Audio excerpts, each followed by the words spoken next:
ایسی جدوجہد کے نتیجے میں جو بہرحال ایک مسلح جدوجہد ہے، ایک ریاست قائم ہوتی ہے تو پھر ان کے لیے تو خطرات مزید بڑھ جائیں گے. تو یہ دو نکات ایسے ہیں جو ہمیں ذہن میں رکھنے چاہیے. لیکن بہرحال یہ بڑی خوشی کی بات ہے جناب ٹرمپ کے لیے کہ نیتن یاہو اور اسرائیل نے بھی اس کو نوبل پرائز کے لیے نامزد کیا ہے، اور ہم تو پہلے ہی کر چکے ہیں. وہ متفق گردید رائے بو علی با رائے من. تو یہ بہرحال ٹرمپ بڑا خوش ہوگا کہ دو ایسے ملک جنہوں نے ایک دوسرے کو تسلیم بھی نہیں کیا میرے معاملے میں کم از کم متفق ہیں کہ میں مستحق ہوں، حقدار ہوں اس کا. علامہ نے کہا تھا کہ یہ اتفاق مبارک ہو مومنوں کے لیے کہ یک زباں ہیں فقیہان شہر. انہوں نے تو کہا تھا میرے خلاف، لیکن یہ میرے حق میں ہے، ٹرمپ کے حق میں ہے. تو بہرحال جو بھی اس کا گفتگو کا، اس بات چیت کا نتیجہ نکلے، اس پہ ہمیں عالم اسلام کو، مسلمانوں کو، پاکستان کو، عربوں کو یہ ذہن میں رکھنا چاہیے کہ جو بھی فارمولہ آتا ہے، اگر اس میں مسلمانوں نے جلد بازی کی اس کو قبول کرنے میں، تو اس کے نتائج اتنے ہی بھیانک نکلیں گے جس طرح سے اوسلو ایکارڈ کو قبول کرنے میں جلد بازی دکھائی گئی اور آج تک فلسطینیوں کو کچھ حاصل نہیں ہوا، البتہ ان کا خون مزید سستا ہو گیا. صحیح. چوہی صاحب، یہ بطور ذرا آپ ڈپلومیٹک ایکسپرٹ یہ بتائیے، ڈپلومیٹ بتائیے، اوورآل جو باڈی لینگویج دونوں رہنماؤں کی رہی.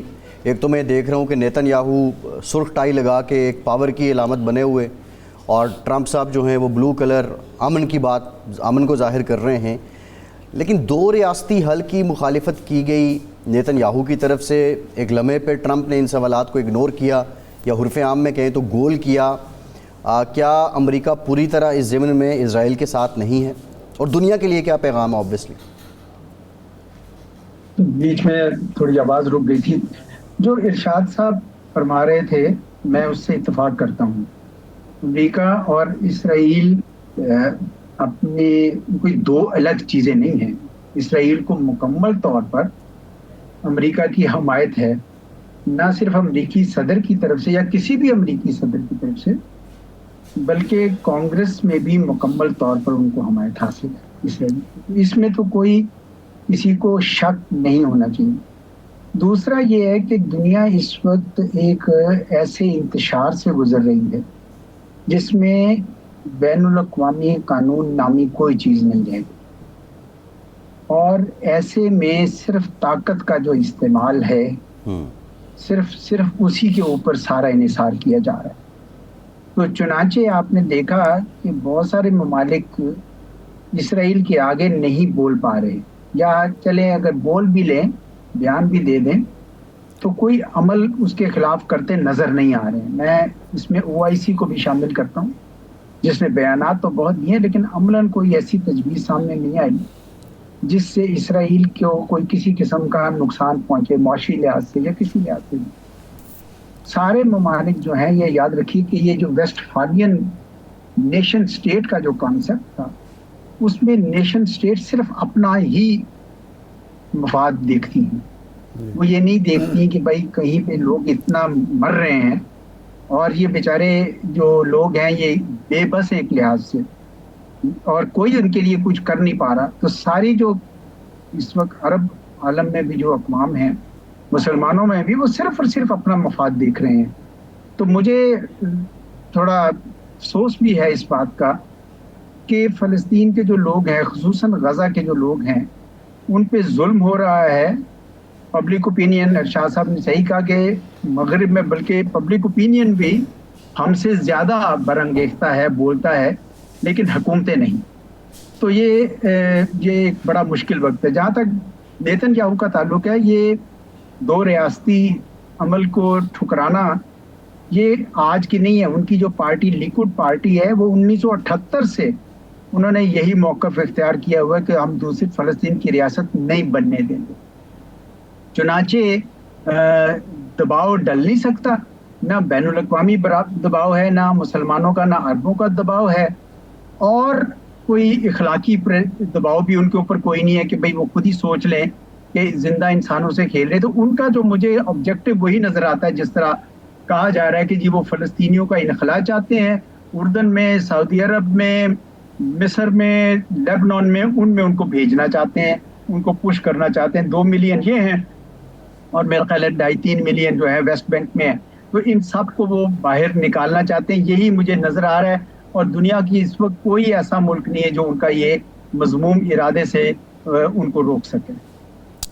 اچھا، جوزف یہ فرمائیں کہ ایسی صورت میں 2 ریاستی حل اگر نہیں ہوتا تو یہ جنگ بندی پھر کس اصول پر ہوگی؟ کیا اگر یہ انخلا کا منصوبہ ہی ہو اور ٹرمپ اس پر ایگری کریں، حماس تو ظاہر نہیں کرے گا، تو کیا OIC، ہمسایہ ممالک، عالم اسلام یہ تسلیم کر لیں گے کہ بس ٹھیک ہے، اگر وہ اسرائیل نہیں مانتا تو ٹھیک ہے، ہم کیا کریں، مجبوری ہے، ماننا چاہیے؟ نہیں مانیں گے. جی اور اس کی وجہ یہ ہے جی کہ جب ان کا اپنا مفاد آ جائے گا، جی یعنی اردن والے کہیں گے کہ ہمارے ہاں تو پہلے ہی 50-60% فلسطینی ہیں اور بھی آگے، جی تو جو ان کی اردن کی جو اپنی شناخت ہے وہ کم ہو جائے گی، ختم ہو جائے گی، اور فلسطینی ریاست بن جائے گی. جی تو اردن نہیں مانے گا، ٹھیک، سعودی عرب بھی نہیں مانے گا، صحیح، مصر بھی ابھی بیچارہ ذرا کمزور ہے اس وقت وہ شاید، لیکن شاید وہ بھی نہ لینا چاہے فلسطینیوں کو مزید. تو مجھے لگتا ہے کہ ریزسٹنس تو ہوگی، ہوں جس کا مطلب یہ ہوا کہ اسرائیل کے جو اگلے منصوبے ہیں، ہوں دیکھیں انخلا کے بعد بھی ایک منصوبہ ہے نا، جی کہ یہ سارے عرب جو ہیں ان کے ساتھ اس پروجیکٹ میں شامل ہو جائیں جس کا نام تھا انڈیا یورپ اکنامک اور یورپ اسرائیل کے اکنامک کوریڈور IMEC. تو یہ India Middle East Europe corridor, وہ یہ چاہ رہا تھا کہ بھئی یہ مڈل ایسٹ جو ہے ایک نیا مڈل ایسٹ ہوگا جس میں سب سے علاقے کے بڑے تھانے دار ہوں گے اور پوری اقتصادی کارروائی جو ہے وہ ان کے ارد گرد گھومے گی. وہ نہیں ہونے لگا جب تک یہ مسئلہ حل نہیں ہو جاتا. یہی چیز ان کو سمجھ نہیں آ رہی. عرب ممالک، میری اپنا خیال ہے کہ وہ نہیں لیں گے. OIC کو بھول جائیے، OIC بیان ضرور دے دے گی اخلاقی لحاظ سے، ٹھیک ہے، لیکن OIC کے پاس کوئی ایسا میکنزم نہیں ہے کہ وہ انفورس کر سکے نا. پولیس نہیں ہے، کوئی فوج نہیں ہے، کوئی ان کے پاس ایسی اتھارٹی نہیں ہے. لیکن عرب ممالک کو جب اپنا خطرہ محسوس ہوگا، جو لگتا ہے کہ ہو جائے گا، اس کی وجہ سے یہ نہیں مانیں گے یہ والا حل جو ہے کہ جی سارے فلسطینی اور غزہ کے جتنے لوگ ہیں وہ سارے کے سارے لا کے ان ملکوں میں آباد کریں. اس لیے اسرائیل کا جو منصوبہ ہے وہ کاغذوں کی حد تک تو ہے، لیکن میں اس کو آگے جاتا نہیں دیکھ رہا. اس کے نتیجے میں البتہ میں مزید خون ریزی ضرور دیکھ رہا ہوں، کیونکہ ایک دیوانگی ہے جو اسرائیل کے اوپر، جنون ہے جو سوار ہے. ایک اسرائیلی وزیر دفاع کا بیان سامنے آیا، وہ یہ کہتے ہیں کہ جی ٹھیک ہے 75% علاقہ ہم خالی کر دیں گے، 25% میں ہم موجود رہیں گے. اور نیتن یاہو کہتے ہیں کہ آزاد فلسطینی ریاست تو خیر ہمارے لیے قابل قبول نہیں ہے، اگر وہ ہمارا کنٹرول مان لیں، سیکیورٹی کنٹرول جو ہے، تو کیا یہ سیکیورٹی کنٹرول والا معاملہ یہ عرب ممالک مان لیں گے؟ دیکھیں ایز لانگ ایز فلسطینی فلسطین میں ہی رہیں، یعنی ویسٹ بینک میں اور غزہ میں رہیں، تمام عرب ممالک مان لیں گے، کیونکہ وہ ان کو صرف اس بات سے غرض ہے کہ ان کے ہاں لا کے یہ آباد نہ کیے جائیں. کہیں ایسا نہ ہو کہ وہ نہیں چاہتے ہیں کہ ان کے اپنے ملکوں میں کوئی شورش پیدا ہو، تو وہ تو شاید یہ بالکل نہیں چاہیں گے. لیکن یہ ضرور ہے کہ اس چیز کا ان کے اوپر دباؤ ضرور رہے گا. اور اگر امریکہ بھی اس کے اندر کوئی لا کے اپنی کوئی سیکیورٹی زیادہ کرتا ہے، تو دیکھیں نا جس طرح اسرائیل کے ساتھ اتنا کچھ ہوا ہے، امریکہ کے ساتھ بھی ہو جائے گا. میں نہیں سمجھتا کہ امریکہ اپنے ٹروپس وہاں پہ کبھی بھی لائے گا تا وقت کہ یہ مکمل طور پر علاقہ جو ہے وہ خالی نہ ہو جائے. تو ان کی کوشش یہی ہوگی کہ اسرائیل یہ جنگ لڑے، پیچھے سے وہ اس کی مدد کرتے رہیں گے. بڑی بھیانک جنگ ہوگی، بڑی اندوہناک قسم کی یہ جنگ ہے. لیکن مجھے لگتا ہے کہ اسرائیل کے ہاتھ روکنے کے لیے یورپ تو بالکل ہی کہیں نہیں ہے، لیکن امریکہ بھی ابھی تک تیار نہیں ہے کہ اس کا ہاتھ روکے. صحیح ہے. اچھا جوزف، یہ فرمائیں کہ ایک ساتھ ہی ساتھ مہم چل رہی ہے اسرائیل کو تسلیم کرانے کی، اس کے حوالے سے ٹرمپ بات بھی کرتے ہیں، ٹرمپ کے وزیر بھی بات کرتے ہیں، ان کے داماد کا ایک بیان آیا، کئی ملکوں کا اس نے نام بھی لیا. تو یہ اگر مہم شروع ہو جاتی ہے ایک جنگ بندی کرانے کے بعد، تو اس میں عرب ممالک کا، OIC کا، مسلم ممالک کا رد عمل کیا ہوگا، اور امریکہ کتنا دباؤ ڈال پائے گا؟ صاحب یہ جنگ بندی کیا ہے؟ دیکھیں نا، حماس سے یہ کہا جا رہا ہے کہ آپ جو ہاسٹیجز ہیں یا ان کی جو لاشیں ہیں جو مر گئے ہیں وہ واپس کریں، اور اس کے مقابلے میں سیز فائر ہوگا. پہلے بھی تو سیز فائر ہوا تھا، تو کیا اسرائیل نے روک لیا تھا اپنا فائر؟ تو اگر یہ سیز فائر ہو بھی جائے تو مجھے تو نہیں نظر آ رہا کہ بھئی کسی حوالے سے بھی کہ وہ یہ کہیں کہ ٹھیک ہے جی اب ہم عربس کو بھی یقین آ جائے کہ اس کے بعد کچھ نہیں ہوگا. میرے خیال میں جو ان کا گریٹر اسرائیل کا جو پلان ہے کہ یہ سارے یہاں سے ان کو کسی طریقے سے اکھاڑ دیا جائے اور کہیں اور بھیج دیا جائے, وہ تو اپنی جگہ پہ ہے. تو میں نہیں سمجھتا کہ وہ ابراہمز اکارڈ یا اسرائیل کی ریکگنیشن کے لیے جو پہلے مومنٹم بنا تھا وہ مومنٹم اب بن سکے گا. میں سمجھتا ہوں کہ وہ مومنٹم نہیں بنے گا, سعودی عرب نہیں کرے گا.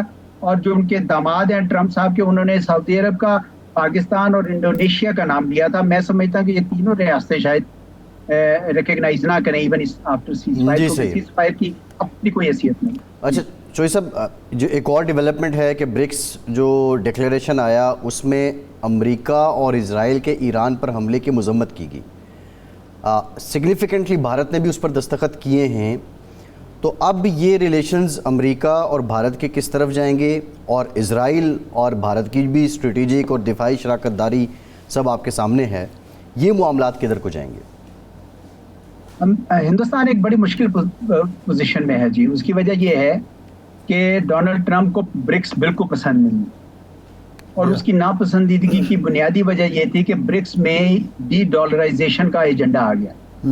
اور آپ کو پتہ ہے کہ ڈالر تو امریکہ کا انسٹرومنٹ ہے پوری دنیا پہ اپنی جو مونوپلی رکھنے کا, اس لیے وہ اس کے خلاف ہے. اب ہندوستان کے لیے یہ مشکل یہ ہے کہ برکس جو ہے وہ امریکہ کو ناپسندیدگی سے دیکھا جاتا ہے وہاں پہ ڈونلڈ ٹرمپ کی جو ایڈمنسٹریشن ہے, اور یہ ان کے ساتھ تعلقات بھی رکھنا چاہتے ہیں, برکس کے ساتھ بھی رکھنا چاہتے ہیں. تو بڑی مشکل میں ہے. ایون برکس میں بھی ملک شاید ان پہ اعتبار نہ کریں. آپ کو پتہ ہے ایس سی او میں بھی یہ کئی جگہوں پر, چلے وہاں پہ اسرائیل اور ایران کا مسئلہ نہیں تھا ایس سی او میں, وہاں پہ پاکستان اور ہندوستان کا تھا, لیکن وہاں پہ بھی انہوں نے ٹانگ کھسکاتے نظر آئے. انہوں نے جوائنٹ اسٹیٹمنٹ پہ نہیں ہوئے کیونکہ کوئی تیار نہیں تھا پاکستان کو کنڈیم کرنے کے لیے. ہندوستان جو بات نہیں سمجھ پا رہا وہ یہ ہے کہ دنیا ان کے اس جھوٹ پہ متفق نہیں ہو رہی جو انہوں نے بولا پہلگام پہ. انہوں نے سمجھا کہ وہ 24 سال سے جو پاکستان پہ الزام لگاتے رہے دنیا جھٹ سے اعتبار کر لے گی. اس دفعہ دنیا نے دیکھا کہ ایسا نہیں ہوا. ان کے اپنے جو ذرائع ہیں ان کو نے بھی بتا رہے تھے. تو چنانچہ ان کا اپنا وائس پریزیڈنٹ جس کی بیگم جو ہے ہندوستان کی ہیں, انہوں نے بھی کوئی بیان ایسا نہیں دیا جس سے پاکستان کے متعلق یہ بات آئے کہ پاکستان اس میں ملوث تھا. تو وہاں پہ بھی ایس سی او میں بھی آپ نے دیکھا کہ ان کو پھر ہٹنا پڑا. اچھا برکس میں بھی آپ نے دیکھا کہ کوئی پاکستان کے خلاف کچھ نہیں تھا, کنڈیم کیا. ٹیررسٹ انسیڈنٹ تو ہم نے خود کنڈیم کیا, پاکستان نے بھی کیا. ہم نے تو اس کے بعد اعجاز صاحب سوال یہ بھی ہے کہ کل تک ہم یہ دیکھتے تھے کہ بھارت ایس سی او کو اور برکس کو ایک بارگیننگ چپ کے طور پہ استعمال کرتا تھا امریکہ کو قریب لانے کے لیے, اور پھر یہ وائس ورثہ بھی تھا کہ وہ ایس سی او اور برکس میں اپنا وزن بڑھاتا تھا امریکہ کی قربت کی وجہ سے. تو اب کیا وہ ایکسپوز ہو چکا ہے یا ابھی بھی اس کے پاس اتنا پوٹینشیل ہے کہ وہ امریکہ کو کسی جگہ تک کسی حد تک بلیک میل کر سکتا ہے ایس سی او اور برکس میں اپنا وزن یا اپنی حیثیت دکھا کے؟ یا جو آپ بات کر رہے ہیں کہ یہاں بھی اعتبار اور ٹرسٹ بلڈنگ بہت بڑا ایشو ہے؟ جی میرا خیال ہے یہ ان کو دونوں طرف سے مشکلات آ رہی ہیں. لیکن اگر ہندوستان کو کچھ چوز کرنا ہوا تو وہ امریکہ کے پلڑے میں جائے گا. وہ یہ برکس اور ایس سی او کی طرف نہیں جائے گا. ان کے ساتھ تو وہ صرف لارا بازی کر رہا ہے. اور وہ یہ کہہ رہا تھا کہ دیکھو, امریکہ کو یہ کہہ رہا تھا, میں نے یہ اسٹیٹمنٹس پڑھی کہ ہم گلوبل ساؤتھ کے لیڈر ہیں اپنی نیگوشیٹنگ ٹرمز بہتر کرنے کے لیے. لیکن اب گلوبل ساؤتھ کو نظر آ گیا ہے کہ چین کا ہمیں زیادہ فائدہ ہے. لیکن جتنا بیلٹ اینڈ روڈ انیشیٹو میں جو چائنا سرمایہ کاری لا رہا ہے, ہندوستان تو نہیں لا رہا. ٹھیک ہے, ہندوستان ایک بڑی منڈی ہے, ایک بڑا ملک ہے, اس کے حوالے سے سب ان کے ساتھ تعلقات رکھنا چاہتے ہیں, لیکن اپنا اعتبار ہندوستانی بڑی تیزی سے کھو رہے ہیں.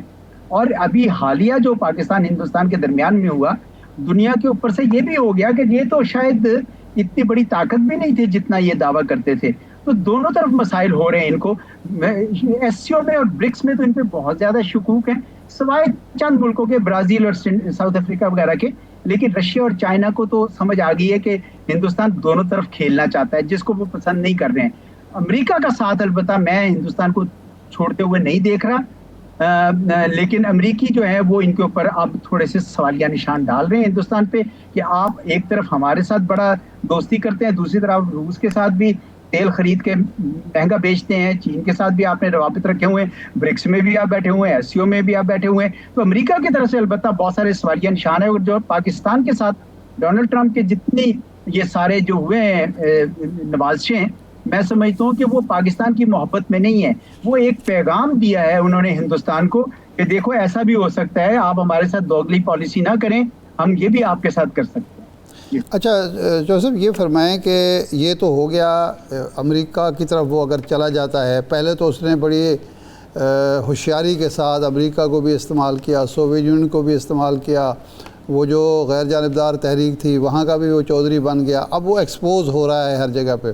اب یہ جو ٹیرف وار شروع ہوئی ہے، تجارتی ایک مہم جوئی ٹرمپ جس طرح سے کر رہا ہے، اس میں امریکہ کا فائدہ کس میں ہے اور امریکہ کس طرف کھڑا ہوگا؟ کیونکہ چین تو بہرحال اس کا ایک دشمن تو نہیں کہنا چاہیے، مخالف ہے اور مد مقابل ہے، تو اس صورت میں وہ کس طرف کھڑا ہوگا؟ وہ چین، روس، پاکستان اس طرف دیکھے گا یا پھر اس کی بھی مجبوری بنے گا انڈیا؟ آپ امریکہ کی بات کر رہے ہیں؟ جی امریکہ، کدھر دیکھے گا؟ ہاں امریکہ جی۔ دیکھیں امریکہ تو یہ کہہ رہا ہے کہ میری طرف دیکھیں سارے، اور اس کے لیے جو اس نے ٹیرفز کی اپنی شرائط لگائی ہیں، آپ نے دیکھا سارے ملک نیگوشیٹ کر، ہماری بھی ٹیم گئی ہوئی ہے، میں نے سنا ہے کہ کل پرسوں شاید اس کا اعلان بھی ہو جائے، کیا اس میں ہوئے، کیونکہ پاکستان کے وزیر اعظم نے تو پہلے دن ہی کہہ دیا تھا کہ ہم بالکل نیگوشیٹ کریں گے، اتنی بڑی منڈی کون چھوڑتا ہے جی، کیوں چھوڑیں ہم؟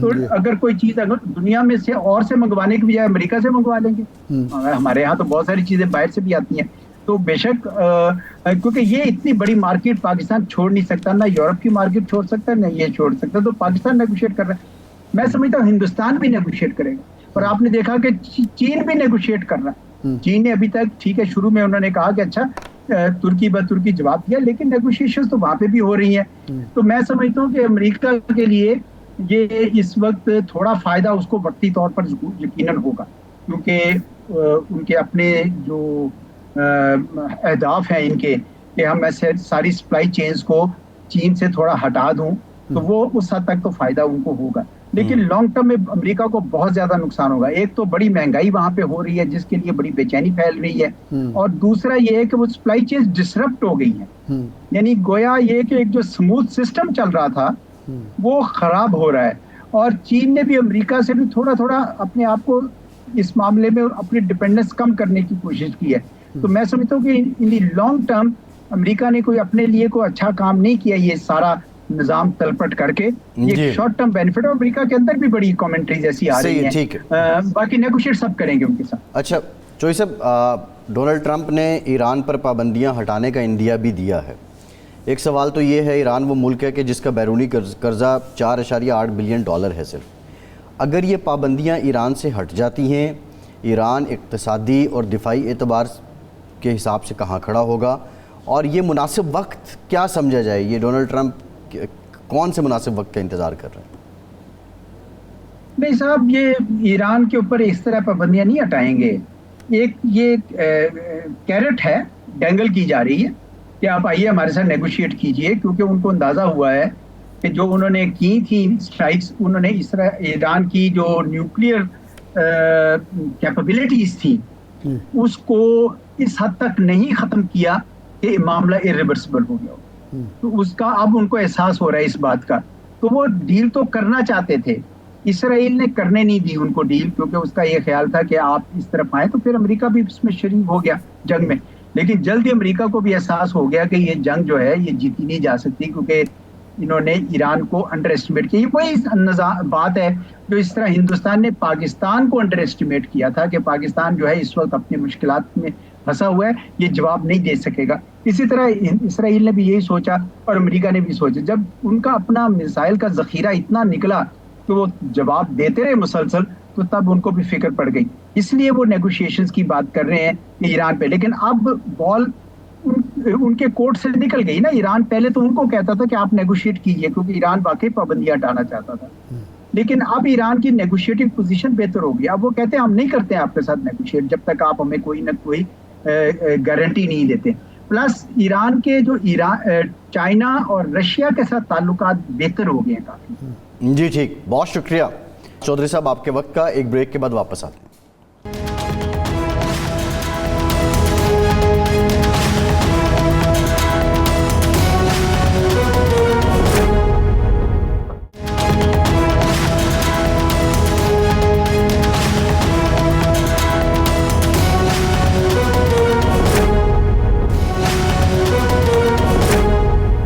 بعد ایک بار پھر سے آپ کا خیر مقدم کرتے ہیں ارشاد صاحب.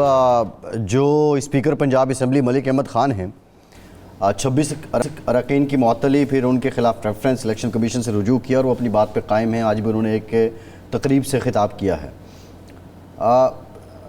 کون پش کر رہا ہے ویسے اس کو؟ کیا وہ از خود اتنے خلاف مزاج خلاف توقع وہ اتنے جارحانہ اقدام اٹھا رہے ہیں, یا یہ پارٹی پالیسی ہے؟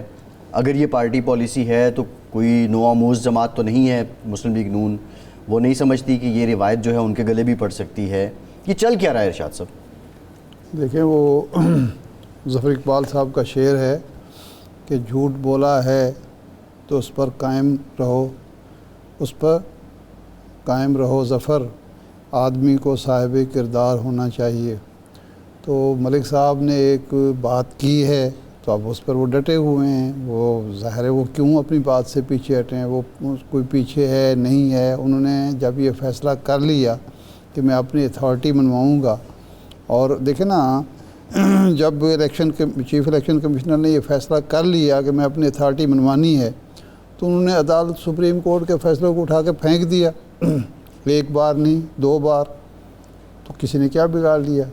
تو اب اسپیکر صاحب یہ سمجھتے ہوں گے کہ بھئی اگر چیف الیکشن کمشنر یہ کام کر سکتا ہے تو میں تو الیکٹڈ نمائندہ ہوں, اور میرے تو پیچھے ایک سیاسی جماعت بھی کھڑی ہوئی ہے, ایک پارلیمانی پارٹی بھی کھڑی ہے, میں یہ کام نہیں کر سکتا. اب یہاں تو جس کی لاٹھی اس کی بھینس کا قانون چل رہا ہے, جس کے جو جی میں آ رہا ہے تو وہ کر رہا ہے. ارشاد صاحب, میرا جو پوائنٹ آف کنسرن ہے وہ یہ کل کا کس نے سوچا ہے؟ ہماری سیاسی تاریخ ہمارے سامنے ہے, اور ریئلسٹک بات یہ ہے کہ جب حالات بدلتے ہیں, جب ورق الٹتے ہیں, تو پھر چہرے بھی بدل جاتے ہیں. اگر آج یہ روایت جنم لے لیتی ہے تو کل کو کوئی بھی سی ایم ہو اور ورق الٹ جائے, اور اس کو بدلنے کے لیے 40-50 لوگ ڈی سیٹ کر کے اس کے خلاف نو کانفیڈنس وغیرہ لا کے اس کو تو گھر بھیجا جا سکتا ہے. نہیں, سوال یہ ہے کہ یہ کام جو ہے, یہ اسپیکر والا کام تو پہلی دفعہ ہو رہا ہے. اس کے علاوہ جو انتقامی کارروائیں ایک دوسرے کے خلاف یہ پہلی دفعہ ہو رہی ہیں. یہ تو دہائیوں سے چل رہے ہیں. 1985 سے تو ہم مسلسل دیکھ رہے ہیں نا, کسی نے کوئی سبق سیکھا ہے؟ جو پارٹی جس کا وزیر اعظم 3 دفعہ ملک کا وزیر اعظم بن چکا ہے, میاں نواز شریف, اس نے 24 کے الیکشن میں کوئی سبق سیکھا ہے؟ اس وقت کوئی انہوں نے سبق سیکھا ہے کہ ہم یہ گلہ جناب محمد احمد خان سے کریں کہ آپ کیوں کریں؟ وہ ان کی بلا سے. جب باقیوں نے کوئی سبق نہیں سیکھا, سیاستدانوں نے یہ طے کیا ہوا ہے, اور تاریخ کا سبق انہیں یہ ازبر ہوا ہے کہ تاریخ کا سبق یہ ہے کہ کوئی سبق نہیں سیکھتا, تو وہ بھی نہیں سیکھ رہے. ان کو یہ پتہ ہے. اب جو آپ نواز شریف صاحب کی بات کر رہے ہیں, جو کامران شاہد صاحب کی خبر ہے اس کے مطابق کہ وہ تو اڈیالہ جیل جا کے عمران خان صاحب کو مل کے ان کو باہر لانے کے لیے بھی تیار ہیں, تو دیٹ مینز اگر وہ یہ خبر درست ہے تو سبق تو پھر سیکھا انہوں نے. میاں صاحب کے حوالے سے تو بڑی خبریں ہمیں گزشتہ 1.5 سال 2 سال سے جب سے وہ آئے ہیں, 2 سال تو خیر ان کو نہیں ہوا ابھی, لیکن وہ سن رہے ہیں, آپ بھی سن رہے ہیں, ہم بھی سن رہے ہیں. وہ تو بلوچستان جانا تھا, انہیں مسئلہ حل کرانا تھا, آپ کو یاد ہے؟ اس کے بعد لندن چلے گئے تھے, جی یاد ہے؟ انہوں نے اور بھی بہت کچھ کرنا تھا. تو وہ ٹھیک ہے, خبر ہے, ایک ہمارے جو کلیگ ہیں انہوں نے ایک خبر دی ہے تو وہ خبر درست ہوگی, لیکن وہ خبر اس وقت تک, جب تک کہ اس خبر کی روشنی میں کوئی اقدام نہ ہو, میاں صاحب کوئی گھر سے باہر نہ نکلیں. چھنگا گلی میں اب آج کل چھانگلا گلی سے آگے اسلام آباد آگے تھے. اسلام آباد, اس وقت تک ہم کیا کہہ سکتے ہیں؟ اچھا, وہ دوسرا جو معاملہ ہے صدر مملکت سے متعلق, اسلام آباد بیسڈ ہمارے کوئی کولیگز ہیں, وہ بات کر رہے ہیں. بظاہر تو وہ کوئی قرین قیاس نہیں لگتا, افواہ ہی لگتی ہے کہ ان کی جو کرسی ہے وہ خطرے میں ہے. آپ کیا سمجھتے ہیں کہ, اور پھر ایک اور جو جرنلسٹ ہے انہوں نے جو بات کی کہ ساری یہ کہانی مسٹرسٹ کہاں سے شروع ہوا, سندھ میں جو نہروں کا معاملہ تھا, بظاہر کوئی منطقی بات آپ کو لگ رہی ہے یا یہ بے پر کی ہے؟ دیکھیں, پاکستان دنیا کے ان ممالک میں ہے جہاں آپ تجزیہ بھی خبر کی بنیاد پر نہیں کرتے, افواہ کی بنیاد پر کرتے ہیں, اور افواہیں خبر ثابت ہوتی ہیں اور خبریں افواہ بن جاتی ہیں. ہم تو نرالے ملک ہیں نا, ایک الگ ہماری ایک اپنی دنیا ہے, اپنے ایک اس میں ایٹماسفیئر میں رہتے ہیں، دنیا جہان کے جو ضابطے ہیں، قاعدے ہیں، اصول ہیں، روایتیں ہیں، وہ یہاں ہمارے ہاں چلتی نہیں ہیں۔ تو افواہیں جنم لیتی ہیں، وہ حقیقت بن جاتی ہیں۔ تو یہ بھی افواہ ہے، آج افواہ ہے، کل یہ حقیقت کا روپ ڈھال سکتی ہے، لیکن افواہیں بھی اس وقت میرا سوال یہ ہے، معروضی حالات اور منطق، ابھی آپ کیا سمجھتے ہیں کہ وہ اس بات کو کہیں جا کے لگتا ہے کہ یہ حقیقت کے قریب بات ہے؟ نہیں، میں آپ کو بتاؤں، یہاں کرنل محمد خان رائٹر تھے، تو انہوں نے ایک بڑی اچھی بات لکھی تھی مزاحیہ انداز میں، کہ نادر شاہ نے کہا کہ اتنا عرصہ ہم نے کوئی حملہ نہیں کیا، یا محمود غزنوی کے بارے میں، تو اب بتائیں کہ بھئی کہاں حملہ کرنا چاہیے؟ انہوں نے کہا جی فلاں جگہ پہ حملہ کر دیتے ہیں۔ پھر انہوں نے مورخین سے اور اپنے ساتھیوں سے کہا کہ آپ جا کے اس کے جو ہے نا دلائل جمع کریں کہ ہمیں حملے کی وجوہات کیا ہونی چاہیے۔ یعنی حملہ ہم کا پہلے سوچتے ہیں، وجوہات بعد میں تلاش کی جاتی۔ اگر تو زرداری صاحب کو ایوان صدر سے نکالنا ہے، کسی کی خواہش ہے یا کوئی چاہتا ہے، تو اس کے لیے وجوہات مل جائیں گی، یہ بھی ہو سکتی ہے، کوئی اور بھی ہو سکتی ہے۔ اگر انہوں نے وہیں بیٹھے رہنا ہے، ویسے مجھے ایک دوست بتا رہے تھے کہ اب معلوم نہیں کہ ان کی ملاقات ہوئی یا ان کی بات ہوئی، یا وہ ایک اپنا تجزیہ پیش کر رہے تھے کہ 2009 میں بھی زرداری صاحب کو جب 1 سال بھی نہیں ہوا تھا تو یہی باتیں ہوتی تھیں، نہیں اس کا تو ابھی گئے کہ ابھی گئے، اس کا تو ایک اور بیک وہ گراؤنڈ 5 سال پورے کیے انہوں نے۔ تو اس کا تو ایک بیک گراؤنڈ تھا نا ارشاد صاحب۔ 2009 کی جو بات ہے، آپ کو یاد ہوگا کہ پہلے 6 ماہ کے لیے مسلم لیگ نون بھی کابینہ کا حصہ تھی، اور جب پھر صدارتی الیکشن کا ٹائم آیا تو مسلم لیگ نون نے یہ جواز فراہم کیا کہ COD میں یہ تھا کہ صدر ہمارا ہوگا، اور پیپلز پارٹی نے اس کی خلاف ورزی کی ہے، لہٰذا ہم حکومت سے بھی علیحدہ ہو رہے ہیں۔ یہ بھی ایک اس جوازوں میں تھا۔ حکومت سے تو اس سے پہلے ہو گئے تھے، یہ جو ہو گئے تھے، لیکن دیکھیں وہ نومینیشن پہ ایشو تھا بیسکلی۔ نہیں وہ تو اپنا امیدوار انہوں نے کھڑا کیا تھا، انہوں نے کہا تھا کہ ہم، مہتاب عباسی صاحب تھے زرداری صاحب، وہ جو کراچی کے جج تھے نا، جسٹس سعید الزمان صدیقی، غالباً وہ تھے میرا خیال۔ یہ وزارت عظمیٰ کے مہتاب عباسی صاحب تھے راجہ پرویز صاحب کے مقابلے میں، درست کہہ رہے ہیں۔ تو وہ انہوں نے تو باقاعدہ امیدوار بھی کھڑا کیا تھا، اور ان کا کہنا یہ تھا کہ ہم یہ وعدہ کر کے آئے ہیں کہ جن ججوں نے سٹینڈ لیا ہے اس کو ہم وہ آگے کریں گے، اور زرداری صاحب نے وعدہ خلافی کی ہے، لیکن اس کے بعد وہ صدر بن گئے تھے۔ ان کی خواہش نہ ہونے کے باوجود، میاں صاحب کے عدم تعاون کے باوجود صدر بھی بنے، 5 سال بھی پورا کیا، سب کو ساتھ بھی ملایا، اور ان کی اپوزیشن جو ہے۔ ایک بریک لیتے ہیں، بریک کے بعد ہمارے ساتھ رہیے۔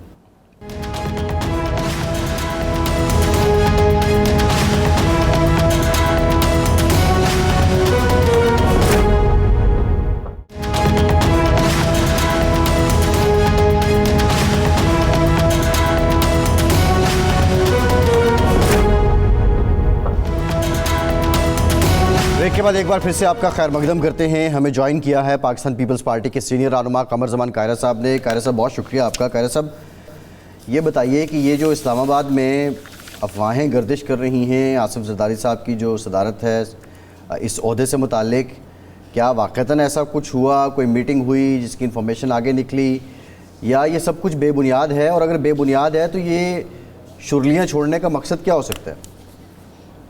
میں اس بات پہ بڑا حیران ہوں کہ جب پارٹی کی طرف سے ہمارے اسپوکس پرسن ندیم افضل چند صاحب نے اور باقی لوگوں نے اس کی وضاحت کر دی ہے، اور اس پہ پارٹی نے بلکہ ایک طرح کا ناراضگی کا اظہار بھی کیا ہے اس خبروں پہ، تو میں حیران ہوں کہ یہ فارمل میڈیا پہ اور سنجیدہ چینلز پہ یہ ڈبیٹ جس کا نہ کوئی سر ہے، نہ پیر ہے، نہ سورس ہے، نہیں ہوتا نا کوئی سورس ہو اس کا، یا اس کی کوئی لاجک ہو، یا اس کے کوئی امکانی صورت بن رہی ہو، ایسا نہیں ہے، لیکن ایک سوشل میڈیا پہ خبر چل گئی، یا کسی وہاں سے اٹھا کسی صحافی نے بات کر دی، اس پہ بحث شروع ہو گئی۔ اس طرح کی ڈبیٹ بنیادی طور پہ کسی جماعت کے بارے میں اس کا تاثر خراب کرنے کی، اس کے لوگوں کو فرسٹریٹ کرنے کی کوشش ہو سکتی ہے، اس سے زیادہ اور کچھ نہیں۔